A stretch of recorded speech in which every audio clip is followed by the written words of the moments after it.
And good morning, everybody. Thanks so much for joining us. We can see that quite a few staff members are logging in right now into the system.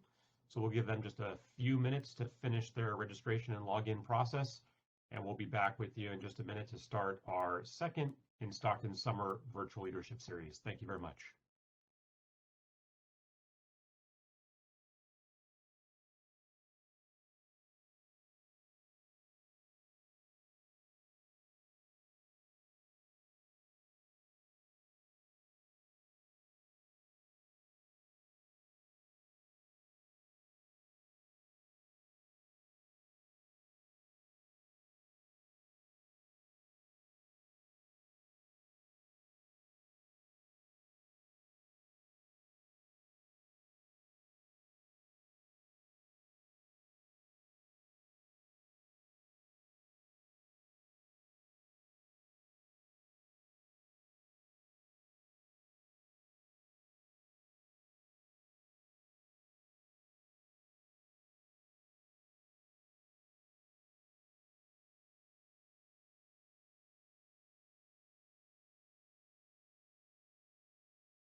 Well, good morning, everybody. Welcome. My name is Jacob Green. I'll be serving as your moderator today for the second of our Summer Virtual Leadership Series sessions.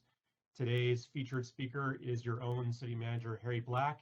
Very nice to be with you all today. Last month's session with Governor O'Malley was a large success for our city, and we're very much looking forward to today's session with City Manager Black. Just before we get started, I know there's quite a few people that are still logging in. I'll go over some logistics and housekeeping items before we turn it over to City Manager Black for his presentation.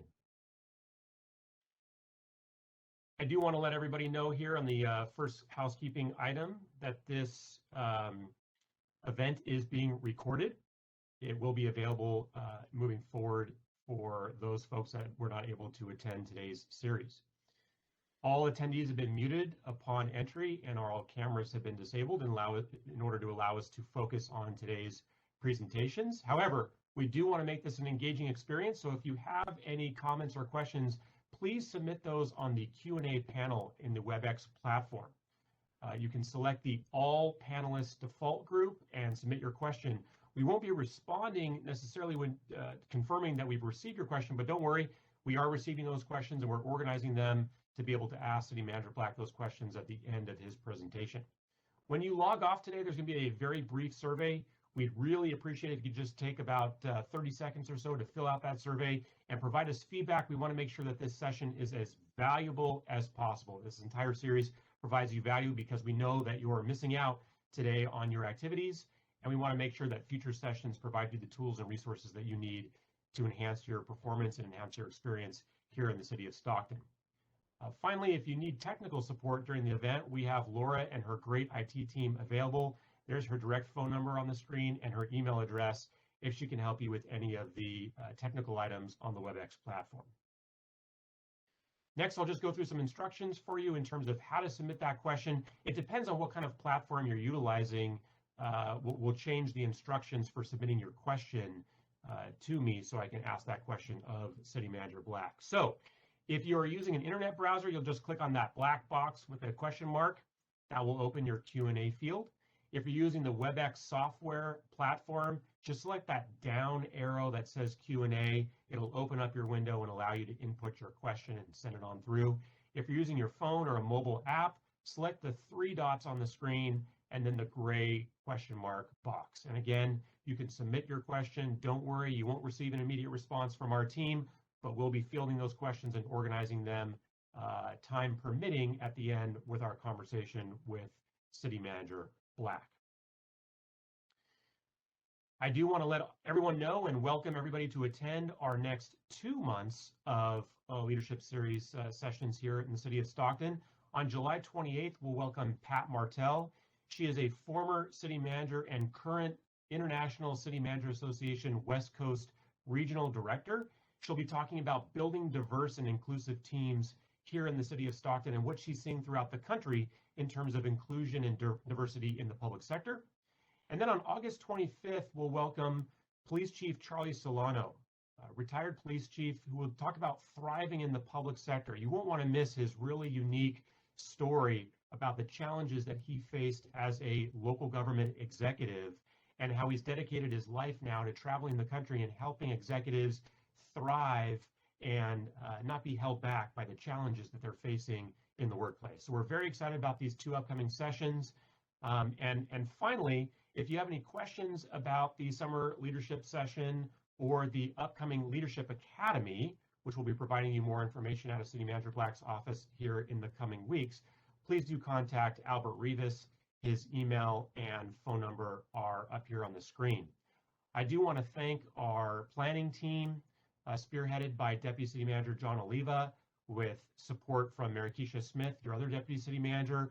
Albert Rivas has been an incredible project manager for us, and Teresa and Laura and their IT team, best in show. Really appreciate all the support, partnership, and collaboration to put this summer virtual leadership series together and the fall Leadership Academy. So without further ado, thank you very much for being patient and getting through our housekeeping items here. Really appreciate all the attendants and attendees today during the session. I now want to introduce City Manager Black and read his bio. We do have some very special outside guests that are joining us today. I know if you're a City of Stockton staff member, you certainly know City Manager Black's background, but for those of you that might be joining us from the outside, I do want to read his bio and give you a little sense of the perspective that he's coming from as he shares his thoughts today about leadership development here in the city of Stockton.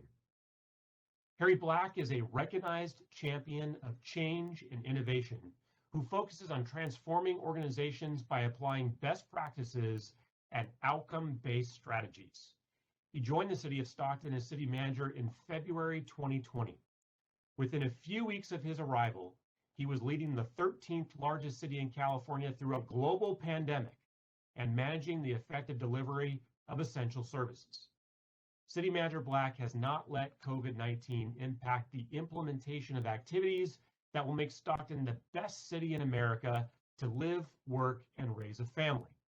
He immediately assessed the needs of the city and the community and established the City Managers Review Board, an innovative approach to comprehensive public safety strategies and ensuring continuous improvement of community police relations, and formed the Office of Performance and Data Analytics to build a better community and stronger workforce by making decisions that are data-driven and results-oriented.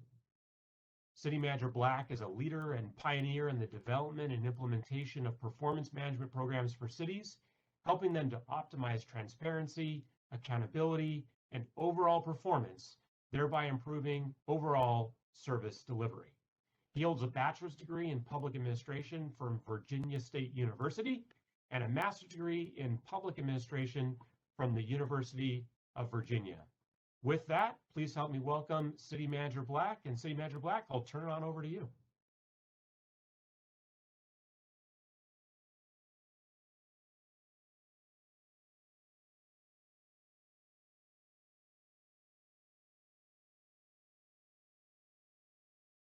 Thank you, Jacob.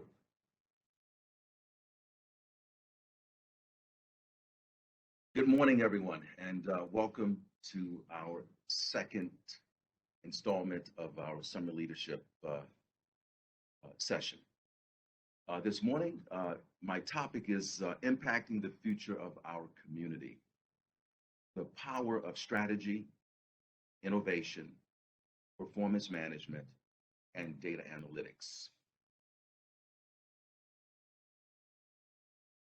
I'll be sharing with you this morning thoughts on why strategy is important, the one-page strategy process, which is one of our secret weapons here, and giving you an overview of our new Office of Performance and Data Analytics, talking about the OGSP process, the Innovation Lab, our Stockton STAT program, as well as open data. Strategy. Why is strategy important? Strategy work often disappoints and leads to a waste of time and expense for several reasons. One is a lack of clarity on what success really looks like. Failure to make clear strategic choices or straddling the fence, selecting too many priorities, trying to do everything and not doing very many things well at all. Not matching the plan to organization capability or reaching too far. Not honestly assessing internal weaknesses or external barriers. Lack of clarity and accountability on execution and behaviors. Too complex or vague for effective deployment to the entire organization. Lack of disciplined follow-up and measurement. Organizations everywhere fail far more often from trying to do too much than trying to do too little. This is a quote from Good to Great by Jim Collins. The good to great companies did not focus principally on what to do to become great. They focus equally on what not to do and what to stop doing. A great company is much more likely to die of indigestion from too much opportunity than starvation from too little. Steve Jobs. People think focus means saying yes to the thing you've got to focus on, but that's not what it means at all. It means saying no to the 100 other good ideas that there are. You have to pick carefully. I'm actually as proud of the many things we haven't done as the things we have done. Those are the words of the late Steve Jobs. Obviously, leaders can't do it alone. No matter how much we know, how smart we think we are, we can't do it by ourselves. We need the entire organization behind us. And that has been my experience in Stockton. I just am totally amazed by the level of participation, the level of enthusiasm, and the level of commitment of our workforce. I tell people every day that this is one of the leanest, smallest workforces of a city of this size that I've seen. But the output that comes from our city government organization is just astronomical. In a landmark survey, as a part of the Stephen Covey, the Eighth Habit process, 23,000 employees were surveyed by the Harris Corporation. 63% of employees did not have a clear understanding of what their organization is trying to achieve and why. 80% of the employees did not have a clear line of sight between their task and their organization's goals. 86% of employees say, we are not diligently focused on our most important goals. Organizations rarely follow through on strategic plans because consultants and planners have made the process too complex. Let me stop there and say that that statement does not necessarily apply to the planning activities of a city planning department, which is different. The focus here is more on operational planning versus that type of planning. Our planners do a fantastic job. The one-page strategy process. Strategic planning is really two basic concepts. Concept one is about clearly and simply defining what success looks like for an organization and how the organization will deliver that success. Concept two, making real choices on resource allocation, where you will play and again, not play, and how you will win versus our competition. The one-page strategic plan, a very simple principle is it's all about focusing. Focus or die. That's the critical key to success. According to Jack Welch, former CEO of General Electric, just what is a strategy? He says a strategy is an integrated set of choices which positions the organization to create a sustainable advantage relative to competition and a superior mission in terms of results. What is strategy but resource allocation? When you strip away all the noise, that's what it comes down to. Strategy means making clear-cut choices about how to compete. You cannot be everything to everybody, no matter what the size of your organization or how deep its pockets might be. There is a better way to do operational strategic planning, picking the right strategic priorities, focus, clarity, and disciplined deployment. Engaging in candid dialogue as a leadership team about real strategic choices using the 5 essential questions at the heart of any winning strategy by A.G. Lafley and Roger Martin. A.G. Lafley is a former CEO of Procter & Gamble. Packaging these choices in a way that is focused, clear, and easy to deploy, measure, and refine throughout the year. That is the one-page strategic plan process. The 5 key questions. What is your winning aspiration? Where will you play? How will you win? What capabilities must be in place? And what management systems are required? This is just a graphic of a high-level look of the one-page strategic plan, and that's not completed or filled out.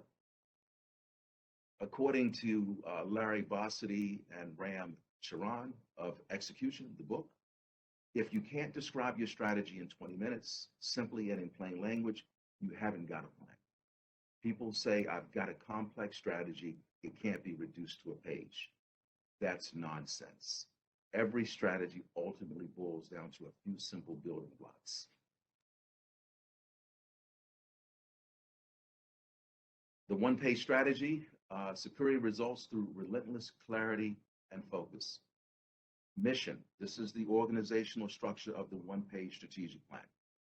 What business are we in? What makes us come together as an organization? What is our mission? Vision, what we hope to accomplish over a defined period, 5 to 10 years. Objective, what success looks like for the organization over a typically 3-year period.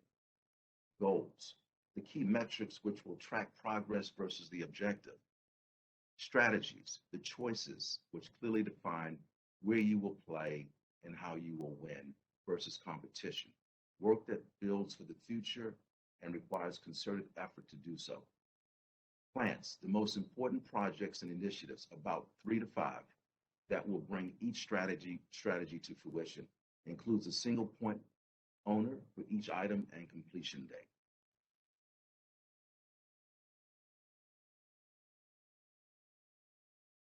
Expected results from better planning using OGSP.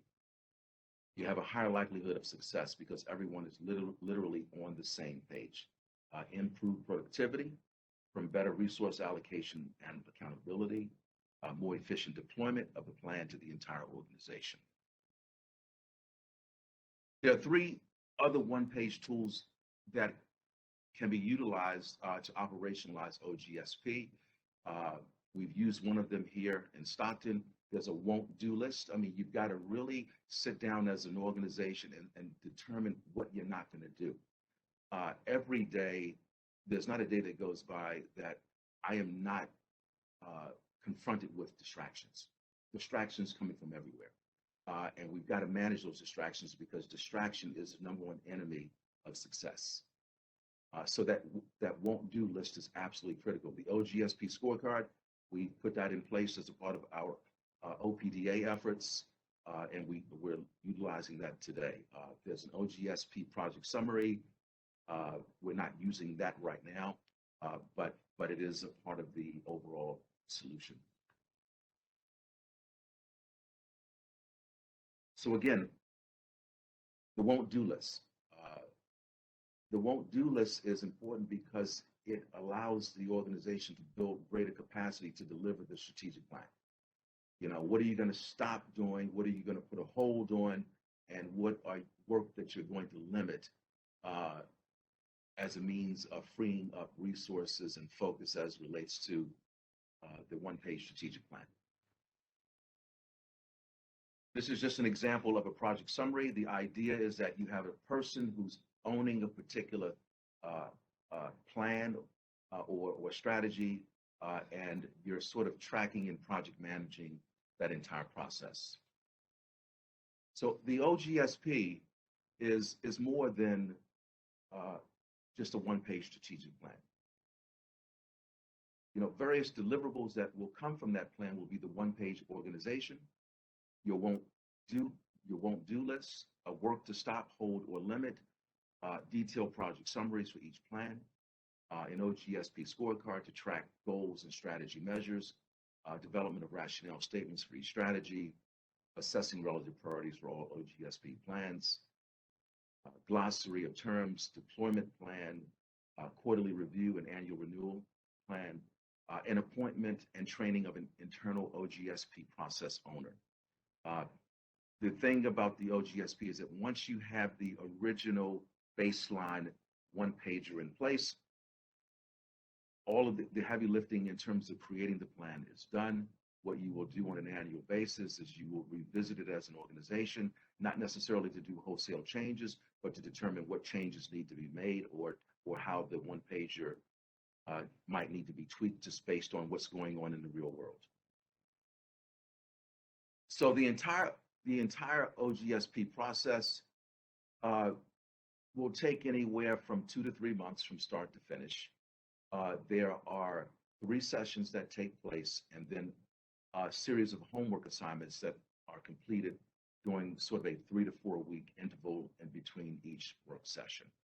Work session 1, you can see here on the slide, developing the case for why are we here, defining the OGSP process, what is success for the senior team, summarizing the strategic assessment, confirming what our mission is, defining the objective, defining the goals, defining where we will be playing, how we will win, and identifying strategy candidates.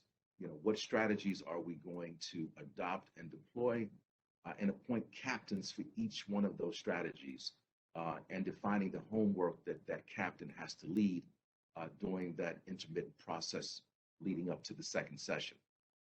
As I mentioned, for that particular first session, the homework assignments will generally evolve around sharing objective and goals, refining them, engineering the strategy candidates, identifying plans for each strategy, how to measure strategy success, and beginning the won't-do list and enrolling key stakeholders in the process. And there are several forums that go along with facilitating the homework sessions for session 1. So now you're ready for session 2, and then you move right on into your session 3. I did not take Stockton through that because it wasn't necessary, because we had a lot of information already available, had my expertise in terms of having done this before, so we were able to sort of streamline it. But I think as departments may decide that they want to follow and develop their own one-pager, which would be, in alignment with the city's overall OGSP one-page plan, we will take them through this entire regimen of sessions.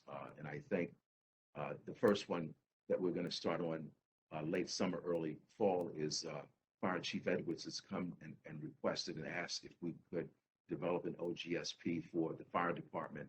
And I like to hear that. We are open to that, but we're going to put them through this entire sequence of activities. The Office of Performance and Data Analytics. Government is big. Government organizations are large, they're old, they're deep. We have a lot of policies and procedures and laws that we have to follow. And to the extent that we understand all of that impacts our ability to be successful as an organization.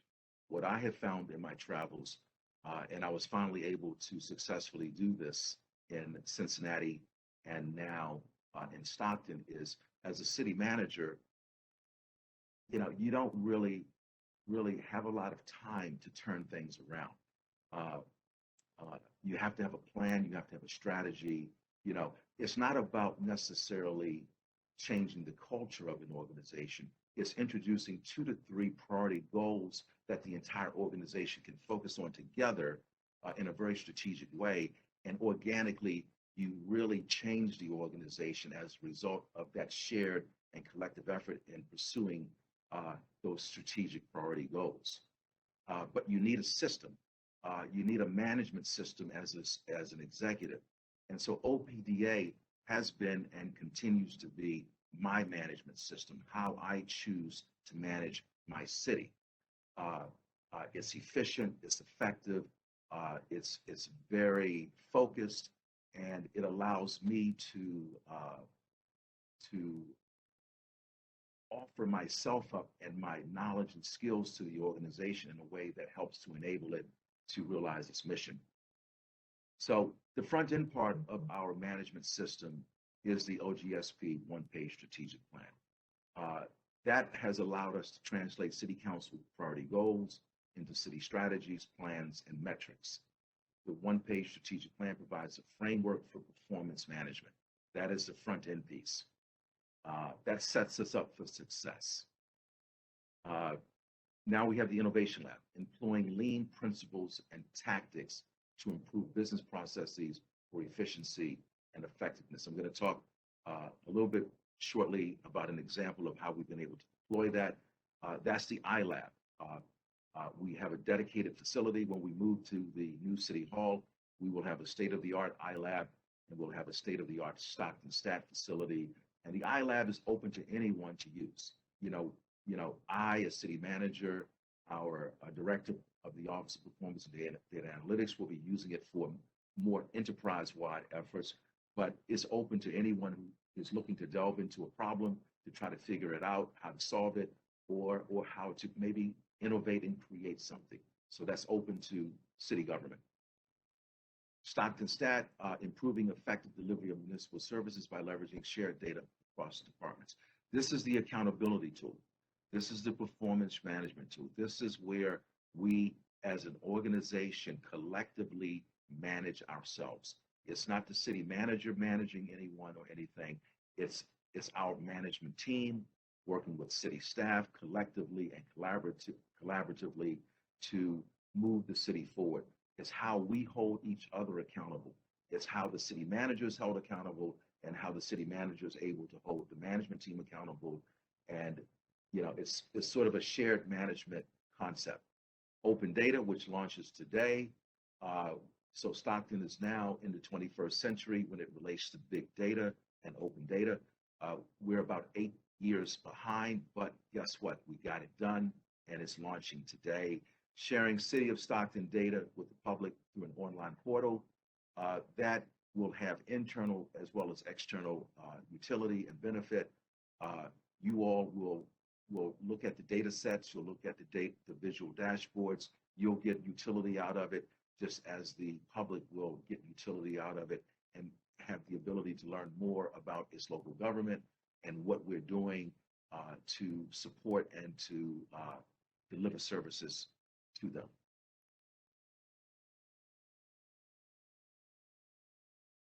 So what's in front of you is the City of Stockton's one-page strategic plan.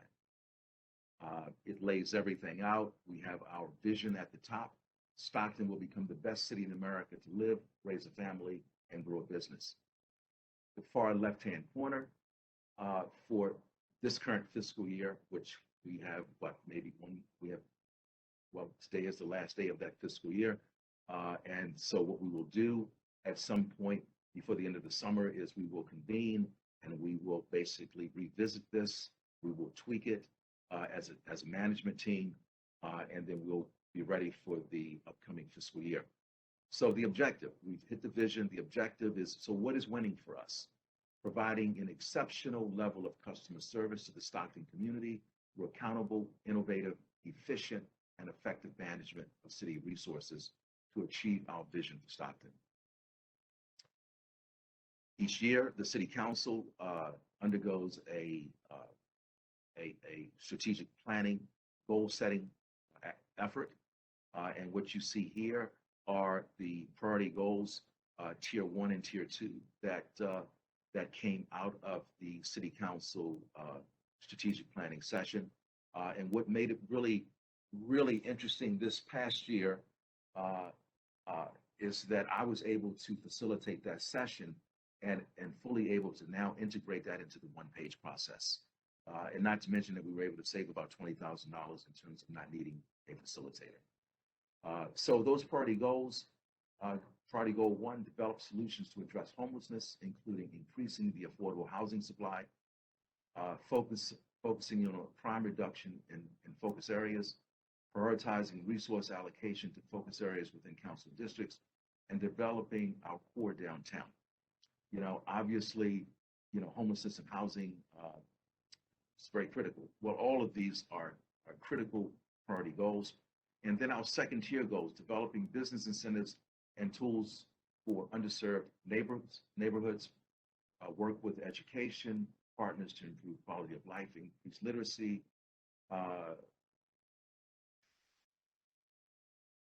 and you can see, the remaining priority goals.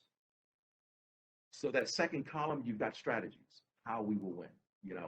Our strategies are safer streets, a growing economy, housing opportunities for all, thriving and healthy neighborhoods, and fiscal sustainability.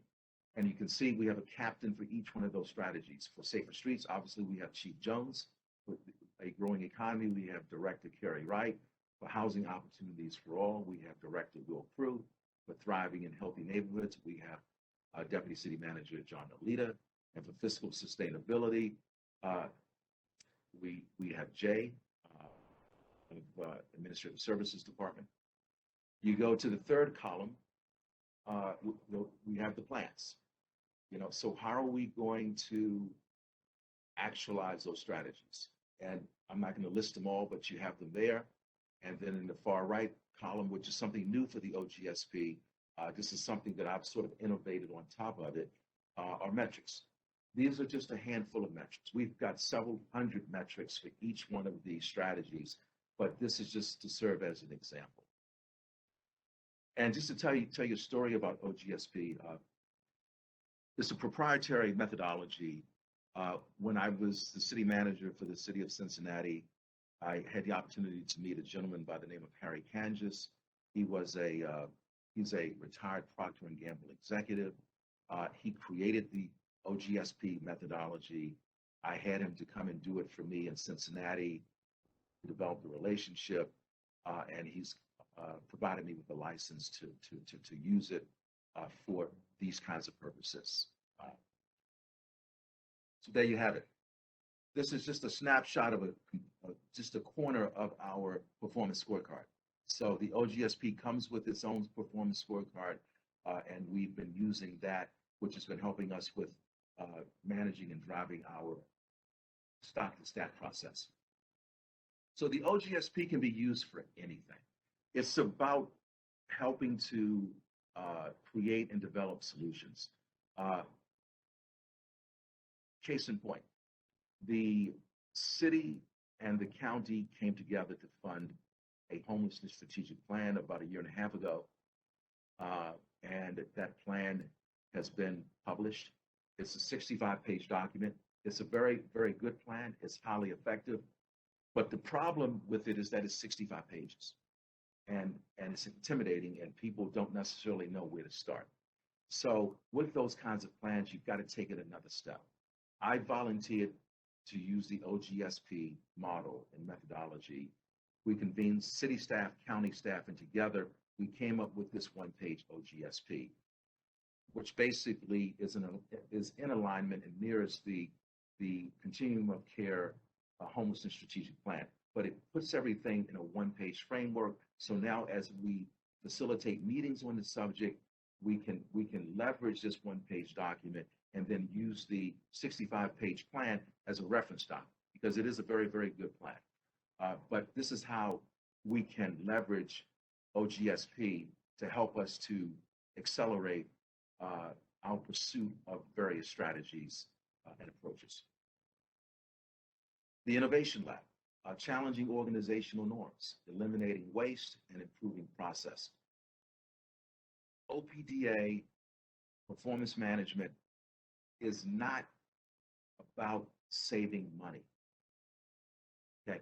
It's about helping an organization optimize its performance, optimizing its focus. And if we are successful in doing those things, we will realize financial and economic efficiencies as a result. We don't have to make that a goal because it is implied and embedded in all of the work of OPDA and performance management and the OGSP. It will just happen on its own. And that's the beauty of it. The iLab, again, leverages third-party facilitation to ensure objective oversight of process review and expertise related to lean waste reduction. Typically for me, when you're going through a lean event, when you're really granularly dissecting a process, I tell staff that, if you can't determine what the value of a step in the process is, you got to get rid of it. If a step in the process is not generating at least 5 to 10% value to that process, it needs to go. iLab during COVID, the first team to use the iLab participated virtually. A screenshot of the group was on the previous slide. And the first iLab event, which is likely to be the biggest one that we do, dealt with the development process. Every city in America struggles with the development process, and the component of the development process that they struggle with is really the plan review, permitting, and inspections. Every city in America, it's not limited to just one city, because you're talking about very complex processes that are internal, that are impacted by a myriad of complex external factors that come to play in terms of the development process. And I was able to do this in Cincinnati, and we had tremendous success. When I got the job in Cincinnati, the mayor, the council, the business community says, Harry, we've got to look at the permitting process. And so we did. The city had what it thought was a one-stop shop, but it wasn't a one-stop shop. So we did a whole lot of things. We changed the physical work environment. We, in a 360-degree manner, we introduced significant technology. We focused on the work and the environment that the people had to do the work in. How to optimize that physical environment to serve as an incubator for the right kind of conditions and environments for people to excel and to really be successful in their jobs, and how to help them to work together. So we took a project that was the poster child for everything that could go wrong with the project. It was a very large, old, historic church that was converted into a brewery and a restaurant. This is a huge church. It took 3 months for the developer to get a building permit. And clearly, we couldn't have that. I mean, we want people to invest money in our city, and in the development world, time is money. So we took that project, we parked it in the iLab. I put about 25 people in the iLab, from the front desk person, clerk, taking and receiving customers at the front window, all the way to assistant fire chiefs, deputy directors of transportation department, law department, anybody that touched that process, they were in the room. On the first day, when I went in to speak to the group, there was no energy in the room.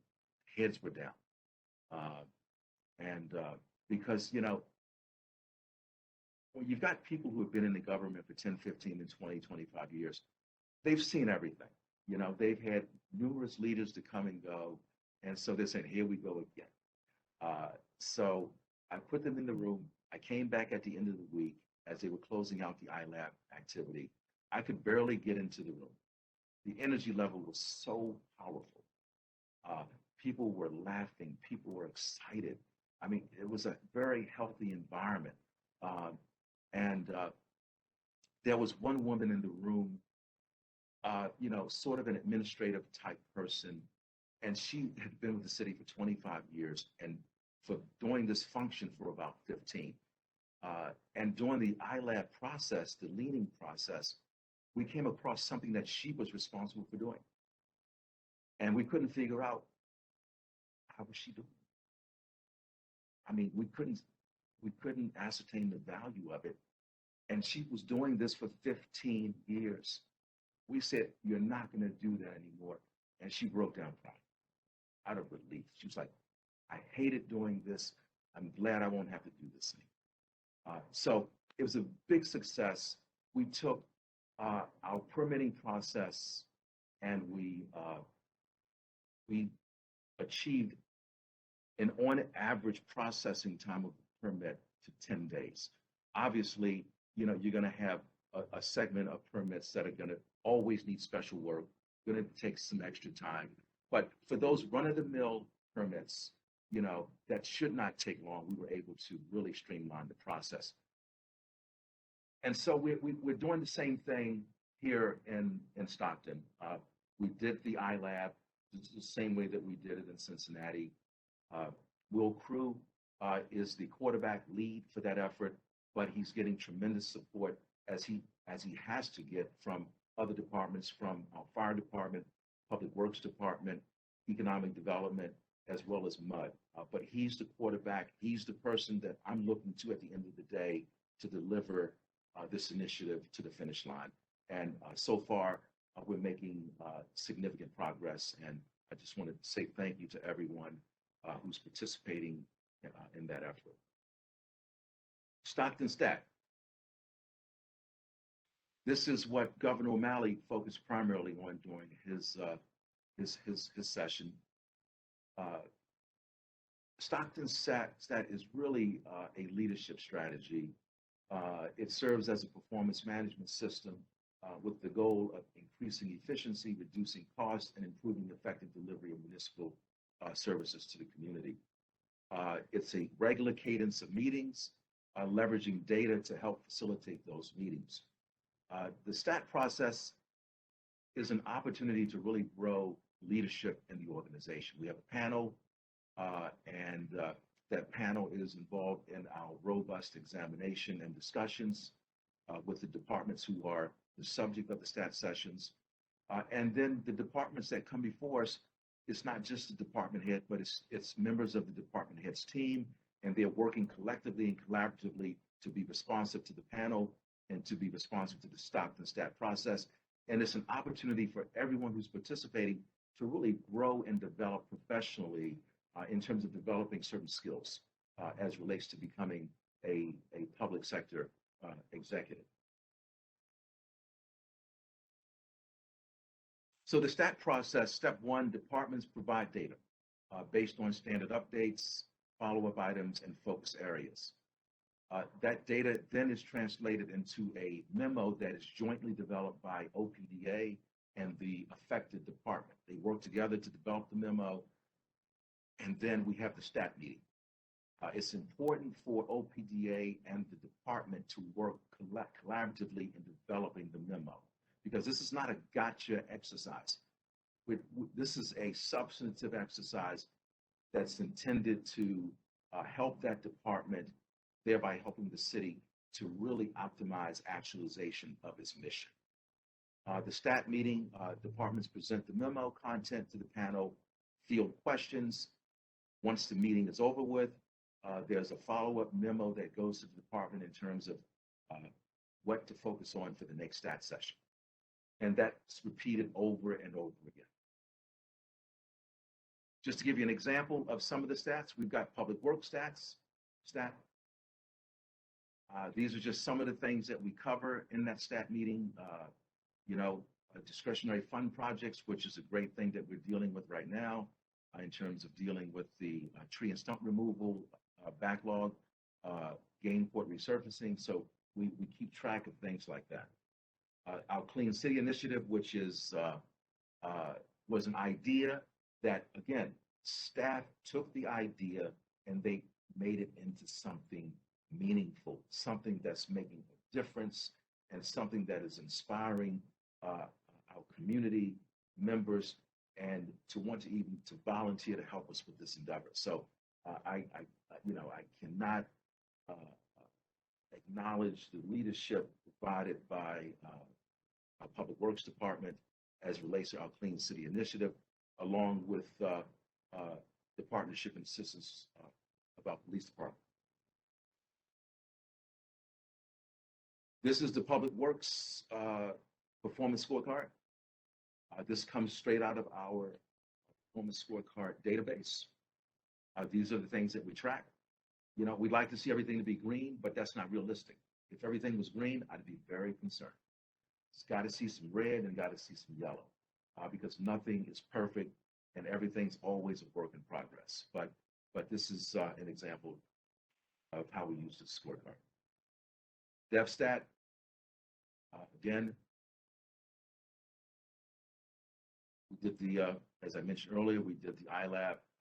We selected the development process, conducted the process improvement, completing assigned transformation actions.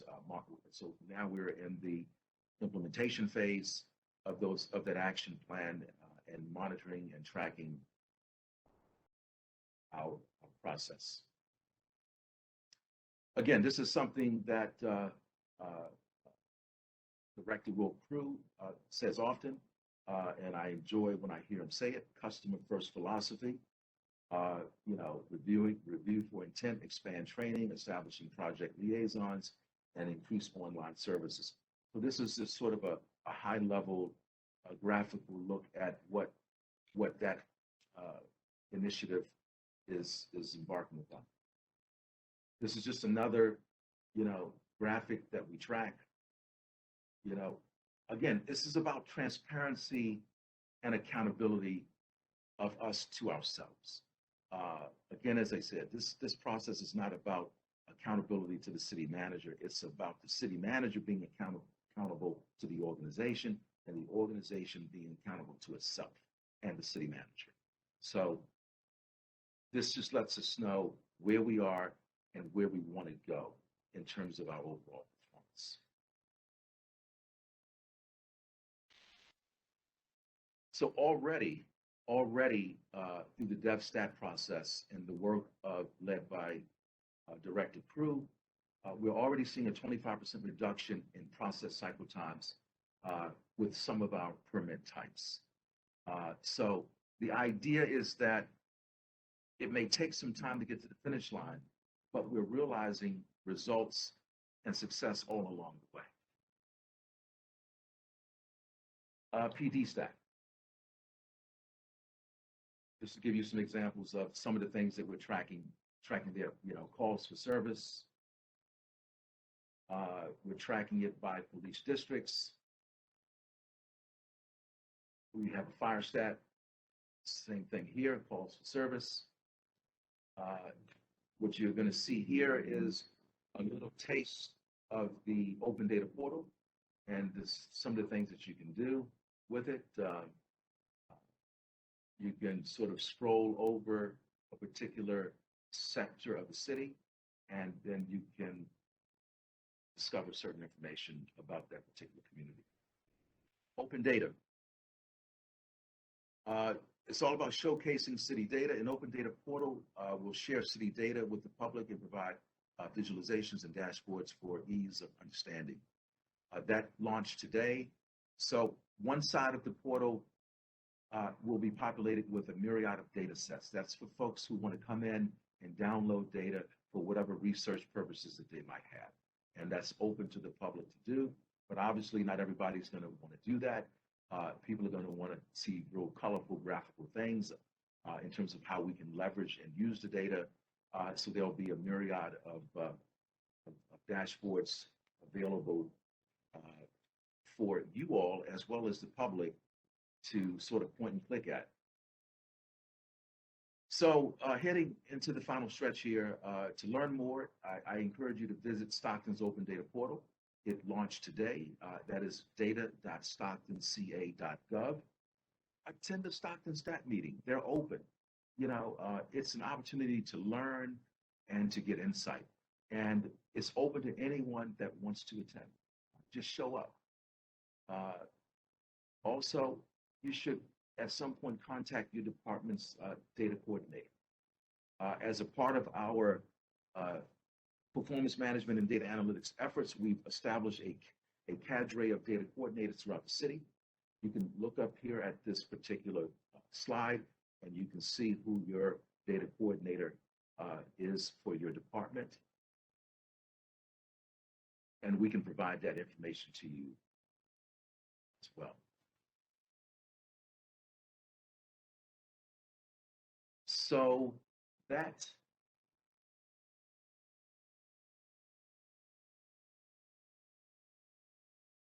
concludes the formal part of the presentation. Hopefully it was not too boring, and hopefully it's gotten you to be excited about the local government that you are a part of, and appreciate you being a part of it. Thank you. And Jacob, I'll turn it over to you at this point. Thank you very much, Mr. Black. Quite a lot for us to unpack together in the conversation that will follow now over the next hour. For everybody that's tuned in today, just as I mentioned last session, none of the questions have been provided in advance to Mr. Black. I wanted to have as authentic as conversation as we can have in follow-up to his presentation. Also, for those of you that would like me to ask a question of Mr. Black that may have come up, please send that question through the Q&A box on your screen. You won't necessarily get a reply from our team that we've received it, but don't worry. If you put it in there and click send, we will receive your question, and I'll be organizing those questions during my conversation here with Mr. Black.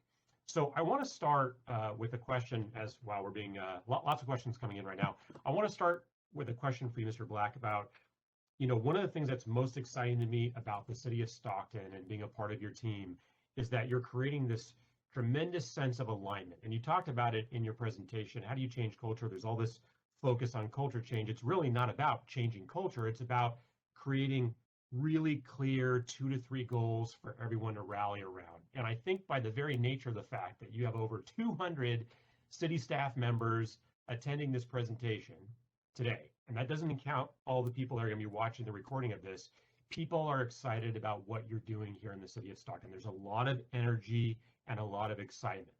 So my first question, that was a long way of getting to my first question for you, which is, for all of us that are really excited as city staff members about what you're doing here in this organization, what advice can you give me as a frontline employee, as a member of your staff, that will help me advance, promote, and grow in your organization? What should I be doing? What can I do to grow in this incredible organization that you're creating here in Stockton?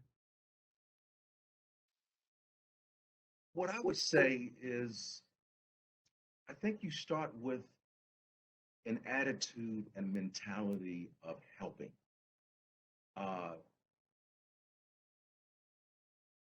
Not thinking of yourself or about yourself, but how can I be helpful today? And it can be something small or it can be something big. I'm always looking for ways to be helpful. How can I contribute to a conversational discussion within my office or my department?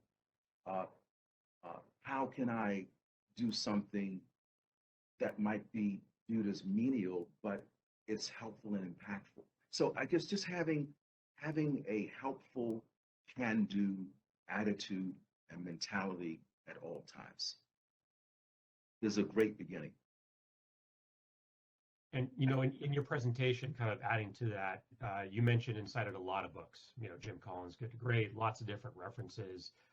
For those staff members that are looking to advance and grow and understand sort of what you value as a city manager, is there one book that you would recommend all of us go out and try to grab? I know you've shared a lot. You purchased Governor O'Malley's book for quite a few folks, and you're really an advocate for learning and innovation. Is there one book that we can go out after this presentation and pick up that will help us as we grow in your organization? Yeah, there is a book. I don't know if it's still in print or not, but it's a very short read. It's less than 140 pages. It's called The Mentor in Me, and it's written by William Todd. Uh, he's a protege of Bob Proctor, uh, who's sort of a motivational leadership speaker. The Mentor in Me uh, by William Todd. I would recommend that. It's really it's a coaching book. It gets at those things that really matter in terms of developing into a leader uh, and being successful as a person, making a difference. Not only making a difference in terms of your work, but making a difference in terms of life itself. Thank you. Well, I took the note as well. I'm sure Albert did, and John and Marikisha. We're working right now on integrating as many outside books and resources into our Fall Leadership Academy as possible. So you've just added one to our list. So thanks for that. The Mentor in Me by William Todd. Very good. When did you want to become a city manager? When did you know that that was going to be in your career path? Well, when I was in graduate school at the University of Virginia, getting my master's in public administration, I had the good fortune of being a research fellow at the Institute of Government there, and so I came across the whole city management profession because they did a lot of things in support of the city manager world in the state of Virginia. And I said, I think I might want to be one of those one day. And lo and behold, maybe 15, 20 years later, I gave up on it because it's very, very difficult to become a city manager, particularly of a large city. And I started getting sort of going down a financial management track, CFO track. And so I said, I guess, well, that's just what's meant for me to be.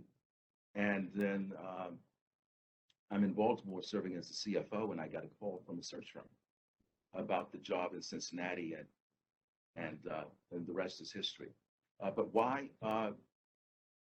It's to me, it's the most powerful way to really make a difference in government as a city manager. As a result of the form of government, the council manager form of government, as a city manager, you have an opportunity to have phenomenal impact. And that's very exciting and attractive to me because it's about making our communities better places. And that requires leadership, and that requires leadership that is indicative of what we've been talking about this morning. Laser focus, strategies, execution, accountability, and measurement.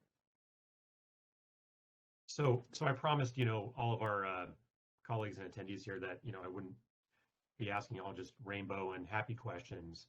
One of the things that we know about that city manager position is you are under a lot of stress and criticism. The target is always on you as a city manager. You've put all these very lofty performance goals out very publicly. You talked today about how you're willing to make this full transparency and public focused. That opens yourself up to a lot of criticism. Puts your name in the papers a lot, puts your name in a lot of detractors' minds and articles and views, occasionally in the role of city manager. How do you personally deal with that level of public criticism and challenge from the outside that occasionally as a city manager you have to face? Yeah, no, that's a natural part of being a city manager. All the more reason why having a management system, a formal management system in place is so critical because it helps to buffer some of that because we're focused, everyone's on the same page, everyone knows what we're trying to do from the mayor, city council, city manager, the management team. So we don't have to worry about that. But local government is the MMA of government. Okay, federal government, they don't deliver services. They basically issue monies to state and local governments. State governments don't deliver services. They basically serve as another pass through. So they're insulated from the public. At the local government level, you're not. You're right there on the front lines. So you're going to get a lot. You're going to get some of this stuff. It's unavoidable, and you just deal with it. For me, I try to rely and leverage my experience and my knowledge as it relates to trying to understand the distractions and the genesis of the distraction. Okay. I may, get contacted by 2 to 3 city council members all within an hour about something, totally different things.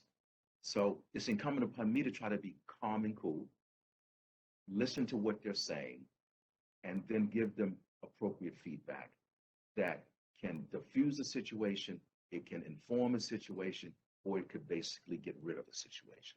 So you have to be patient and tolerant to go through that process, because in the long run, it's beneficial. And there are community groups out there. It's just the way it is. This is City Hall. This is the people's building. They own this building. As far as they're concerned, they own us. They own me. So I embrace that. And it requires extra work, but you can't sit in this seat if you're not prepared or willing to put that extra effort in. It's just a part of being a city manager. Yeah, it reminds me one of my first jobs, or my first job in local government, was as a police dispatcher, and I missed that job. I love that job, and our police dispatchers are yet another government classification that don't get enough credit for what they do day in and day out. And I'm reminded by one of the best dispatchers that I got to learn from, who said, when someone's calling and screaming and yelling and cussing at you, you just go back to the information on the call. It sounds like exactly what you said. You just go back to the information, the facts, and you provide that as professionally as you can. And that's took me a long way, and I appreciate you sharing your guidance as well. A question that came in, and by the way, everybody, just I won't say your names as the question comes in, so you can feel free to ask real honest questions if you like. We'll try to get to as many of these as we can. Can't promise we'll get to all of them at the end of the day, but I know City Manager Black is also happy to take emails with any follow-up questions.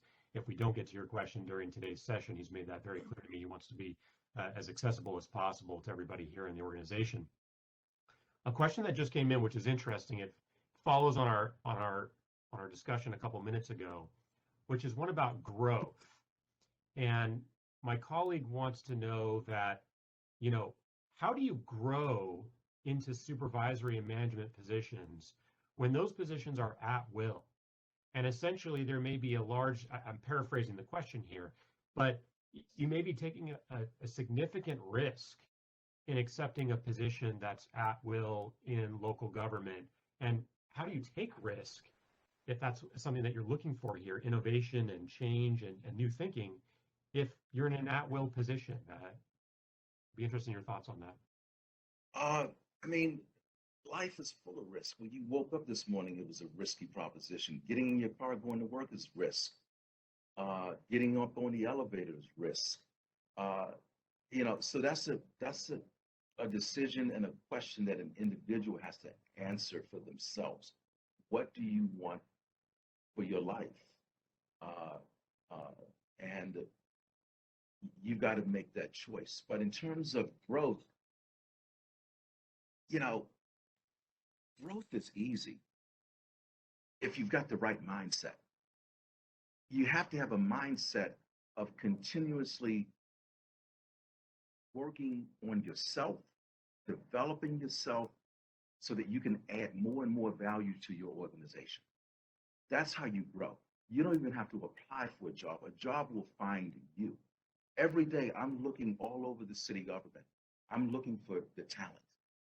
I'm looking for those who are looking to add value to themselves, thereby being able to add more value to city government. So I'm looking at everybody that I come in contact with, because I'm assessing talent all day, every day. So what I would tell an individual is Invest in yourself and your development.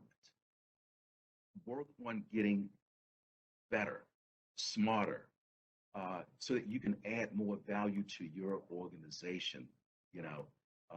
And trust me, there's not enough talent in the world right now, just not enough. So we're all looking for talent. We're looking for value. So value yourself, develop your own value so that you can contribute as much value as possible to your organization. And trust me, it will be recognized, it will be seen, and you will benefit from it. Question that just came in from our audience is about first, a statement was that there's not many women in government leadership positions, and I think we're really fortunate. One of my absolute heroes in city leadership and city government is Pat Martell, former city manager in Northern California, who's now the regional ICMA West Coast president, who'll be joining us next month. She's a great example of a woman in leadership that's had to overcome a lot of challenges, a lot of adversity, a lot of criticism. I got to spend a lot of time actually in traveling abroad with Pat Martell, studying leadership. And I think she's a great example for all of us, woman leader or not. But what can you say to this question about how we promote women and diversity and inclusion in local government? What are your thoughts on the subject? First I would like to say that, I believe that, in Cincinnati as well as here in Stockton, that we're promoting women in very, very significant high-level positions, and they're doing a great job. I think that that's going to change. With the changing landscape in terms of the public sector, we're losing a lot of people. We'll continue to lose a lot of people. So there's going to be tremendous opportunity. I mean, if the talent and the value is there, regardless of gender, race, etc., we're going to grab the talent because it's not enough out there. So there'll be many, many upcoming opportunities for women to take on leadership roles if that's what they want. I think the question is indicative of the past, but I don't believe it's going to be indicative of the future based on what I'm seeing. There are going to be so many openings and opportunities throughout local government that we're just focused on trying to develop and to identify talent wherever it's coming from. Yeah, you and I have talked a bit over the last year and a half about what you shared with me is, the gray tsunami in local government, the massive retirements and attrition. Let's talk about that for a second, since you gave us some segue there.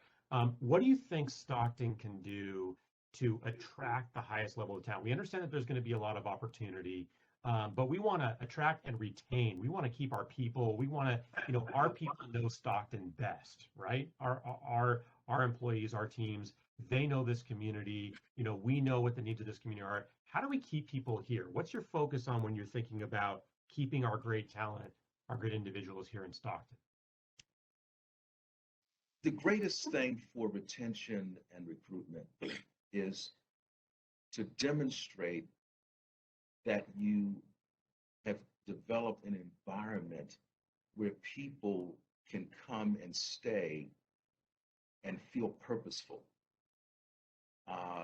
Obviously, compensation is always going to be an important factor, but just as important as compensation is feeling of value, feeling as though you're making a difference and making the community a better place. So doing things that are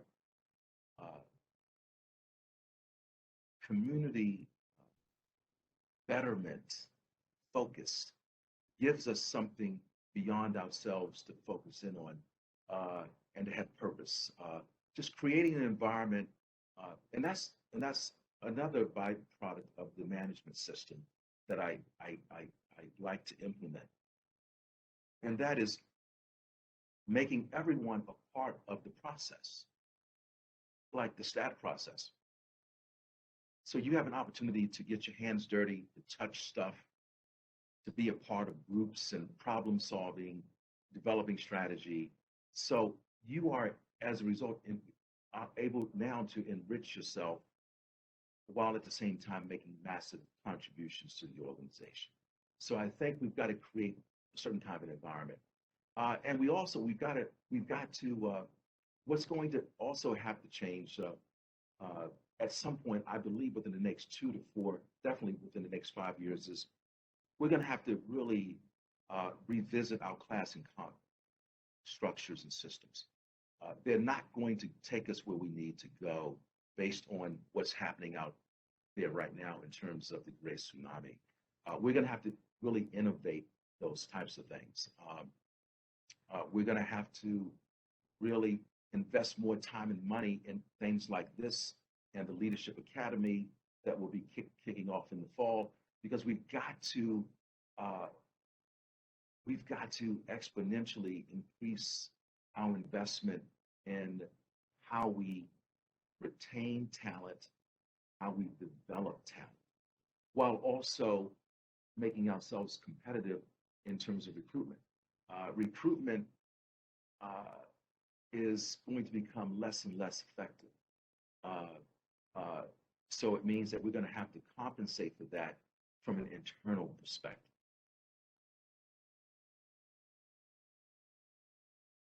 Yeah, thank you.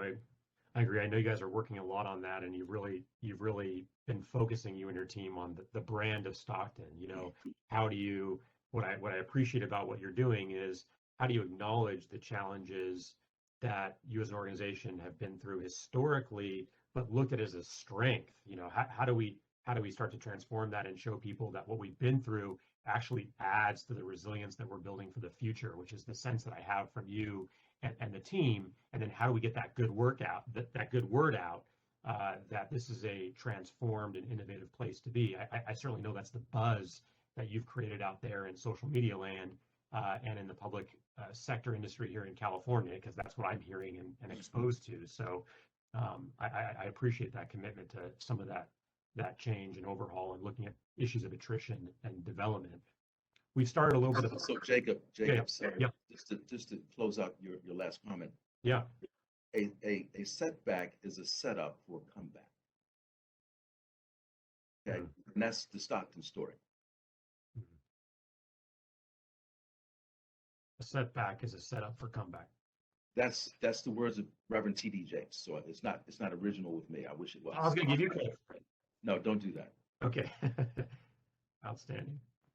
Well, we've started a little bit of a book club in the Q&A here. I think you've inspired a few folks to share some thoughts. I do want to share one audience member has recommended, which I think is a great book to add to your comments and thoughts about change and growth in the organization, which is Who Moved My Cheese?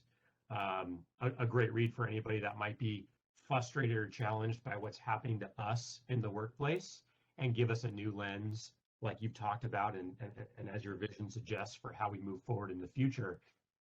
Another question that came in is, have you authored any publications? And I think they're getting at, when's your book coming out? And how do we continue to learn more about who you are and your vision? Yeah, I'm published. You can go to my LinkedIn profile and you can download these items off of SlideShare. I've published a couple of articles on or papers regarding performance management and data analytics, which have been published by the GFOA, Government Finance Officers Association. I have published a how-to book on doing economic development. That was published by the International City Management Association many, many years ago. It's out of print, but you can download a copy from my LinkedIn profile. The thing about that book is that I wrote that book in 1991. And if you read it, everything's still the same today, because this stuff is not rocket science. The principles, practices, and tools are always going to be the same. It's how you apply them. So I find that interesting every time I read something regarding economic development. I said, I talked about that in 1991. Interesting. So, what would the title of your book called when you write your book? What's the title going to be? Oh man, that's a good question. I mean, uh, it's not necessarily what the title would be, but what will the title imply? You know, it'll imply resiliency. Uh, it will uh, uh, sort of touch upon focus, strategy, uh, staying true to your professional vision and belief that communities can be improved upon, and not taking no for an answer, and being committed to helping to make places better places, even if it can harm you. Just staying committed, uh, and just finding ways to creatively make a difference, and inspiring people and inspiring communities to know that they can do. They can do. All you got to do is take the first step. So I know with the presentation that you gave today and your answer just now about sort of the focus on impacting others, you tend to be a city manager that focuses a lot on others and the organization. So I guess as you should be as a city manager. But I want to push us continuing down the personal realm, because I think so many of us are enjoying these series as an opportunity to look at leaders who have been really successful and try to grab some tools and resources that work in our own lives. So I'll push you a little bit on the title. If you said that the title of your book will create a sense of resiliency, we'll touch on and bring up issues of resiliency. What's some of the adversity that you have faced in your personal or professional life that you think gives you that embrace of setback as a setup for comeback? Well, I just look at my own personal story. I grew up in the inner city of Baltimore, hardcore. Very, very tough. Uh, all of the stats would apply to us. Uh, I've been mugged in front of my house. I've seen people shot. So it's overcoming personal adversity, uh, and it's one of the things that you know. Coming to Stockton, I didn't really hesitate because I could relate to Stockton based on my own circumstances, and for me, it's about helping a community like Stockton to realize its potential and to have hope, uh, and to believe that it can achieve things. Uh, on the professional side, local government can be rough, and so the person who asked the question about taking the risk, if you uh, if you don't have thick skin, if you don't have some grit, you can't do this work, okay? Because you've got to sort of bob and weave and do the rope-a-dope every day just to get to do your work.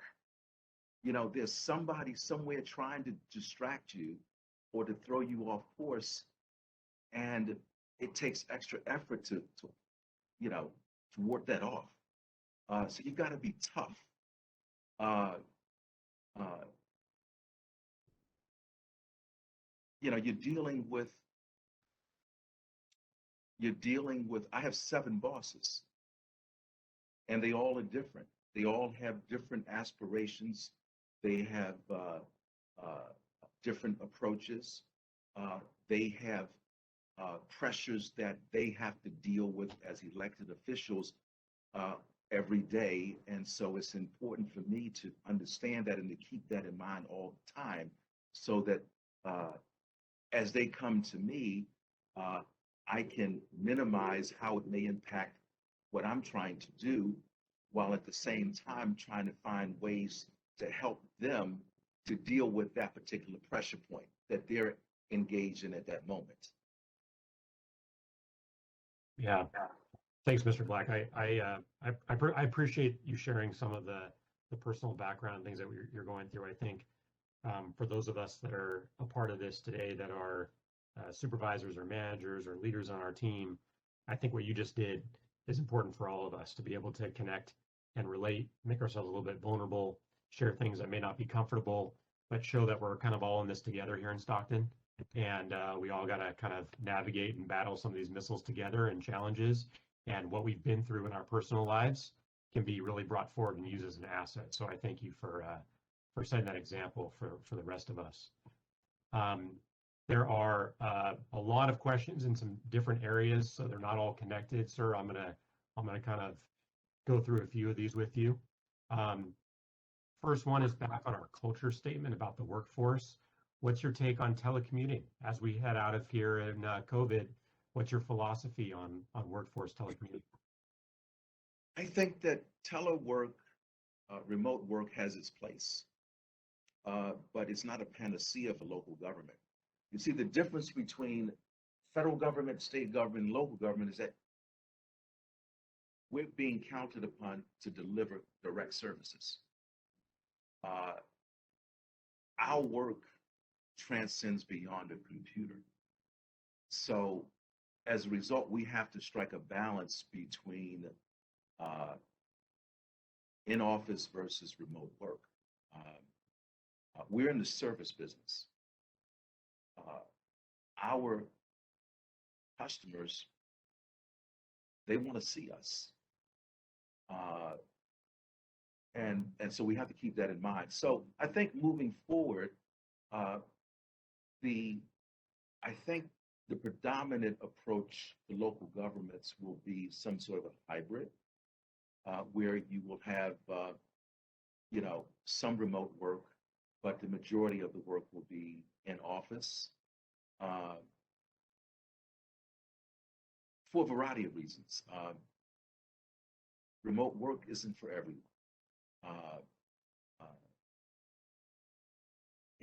I was having a conversation with someone about this the other day, another city manager, and, for their remote workers, he's telling them that, if you work from home, you will not have a physical office in one of our buildings. Your office will be your home. That's it. And the reaction that he got from some employees when he said that kind of scared me. Like, I don't want to be disconnected like that, but it's an interesting dynamic. So long and short response to the question is, I'm open to it, but it has to be very carefully approached, particularly for a city of Stockton. Stockton, we have almost 320,000 residents, but we have only 1,700 employees. That's unheard of. But we have significant output in terms of productivity. In Cincinnati, I tell this story all the time. Cincinnati is a city of 300,000 people. I had 6,400 employees. So when you talk about telework, remote work for a city like Stockton, you got to be very careful because we're already super, super lean. I mean, there is no fat here. So we have to be careful that we don't get ourselves in trouble in terms of our ability to serve the public. Yeah, that makes sense. Is there any other lesson that you're thinking about in addition to teleworking and sort of the scheduling? Is there anything else coming out of COVID that you're thinking about for Stockton, the organization, lesson learned, something that came about as a result of COVID moving forward? I think, as a city government, we really rose to the occasion in terms of pandemic. I couldn't ask for much more from staff. So, but the lessons learned is how can we sort of look at and do a post-mortem on the pandemic experience and our involvement in it, and how can we sort of memorialize or publish a playbook that we created on the fly. We created a playbook on the fly. So it's important that we document that and that we make some additional investments in terms of how, if certain things were available to us, we could have even done a better job, be it certain technologies, certain policies and procedures, et cetera. Yeah, thank you. Three additional questions that have come in from our colleagues here. They all kind of relate a bit to Stockton Stat and performance management data analytics. Let's go the easiest first. Where's the best place for employees? You gave an open invitation for anybody to attend Stockton Stat. Question that came in is, where are they held? How do we get more information? Would Katie be the best contact for that? Or how can employees get more information about Stockton Stat meetings? Yeah, just reach out to Katie. Okay, very good. Katie Regan, our Director of Performance and Data Analytics, would be our best source for that. Shout out to Katie and her team. By the way, I also have to give a little shout out to Will Crew. Love all of your employees, love all your people, but my former colleague, Will Crew, you grabbed absolutely one of the best in the industry, and I know you're in good hands with all the innovation that you're trying to do. So a little shout out to Will. Hello, Will, and your team. Another comment about the performance analyst data analytics. So I'm going to read this question verbatim. With all this focus and importance put on data and publicizing data for transparency and growth, what innovation and updating has been done or is being planned to be done for the infrastructure that the data is housed on or gathered from? I think it's an appropriate question given the budget season wrap up here, and hand it over to you. Yeah, amazingly, to stand up a management system like we've done here isn't really that expensive. Setting up the office right now, that's going to go up somewhat because we're adding a position to the office next fiscal year. The hard costs, the hard ongoing costs, will be somewhere, less than $325,000. We've used one-time monies to build out the IT infrastructure to support the program. So as one-time costs. And it's not that expensive. So the value, and it will, over time, will pay for itself anyway. What it's forcing us to do is, we have a data-rich environment here in Stockton, but we have a data management capability that's taking some time to develop.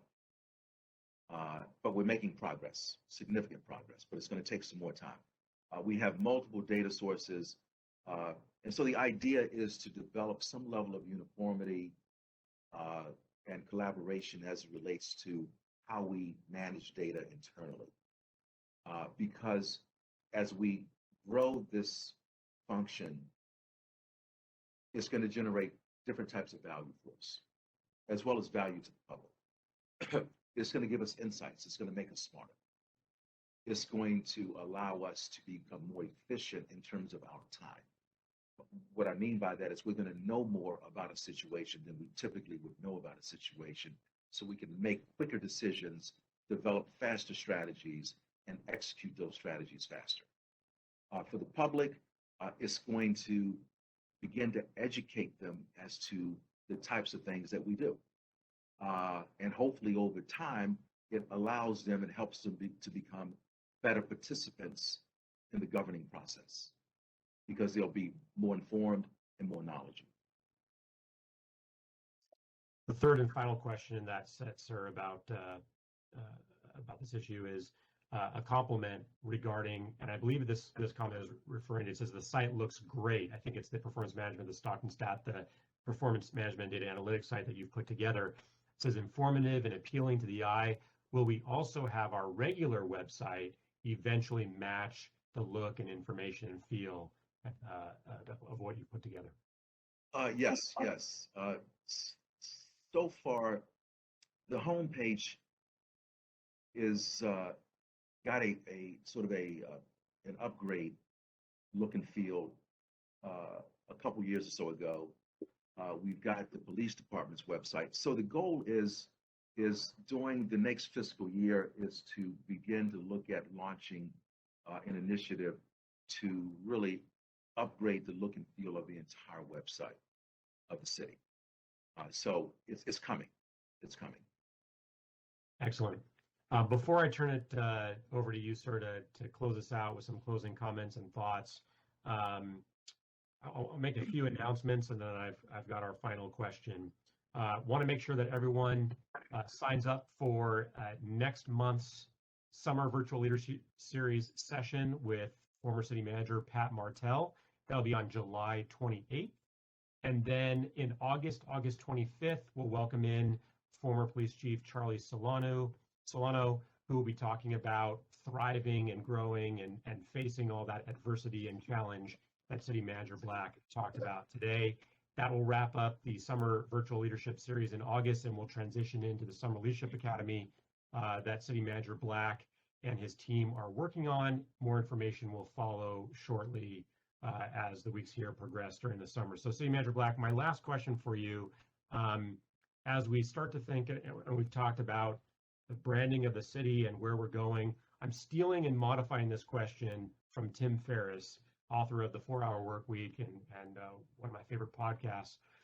If you could put a billboard up in the city of Stockton for all who come to this community to see and all of us to rally around, what would you put on that billboard? Would there be a word, a picture, a phrase? What would you put on that billboard here in the city of Stockton? Good question. I could go several different ways. I could just say welcome. Or help us to create the city of the future. Welcome and help us to create the city of the future. Sounds perfect. Thank you, sir, very much. Again, thank you for the opportunity to have me join you today. I learned a lot from you, as I always do. Really enjoy being a part of this great city. And with that, I'll turn it over to you for any final thoughts and to close us out. Thank you. No, just want to thank everyone for participating today. Hopefully you got something out of it. I enjoyed chatting with you. I want to definitely echo you, Jacob, in thanking the team, the Stockton team, for working with you to put all of this together. I think we're on to something really, really good here. And then to welcome folks back to the July 28th session with Pat Martell to talk about diversity and inclusion. So with that, Jacob, I'm just going to say thank you to everyone and turn it back over to you. Thank you. Thank you very much, sir. Again, really a pleasure. We'll see all of you on July 28th. No need to register. That link will be sent out to you from Albert. Thank you again, Markeisha, John, Albert, Teresa, Laura, and the entire team. We'll see you next month, July 28th. Have a good one, everybody. Thank you.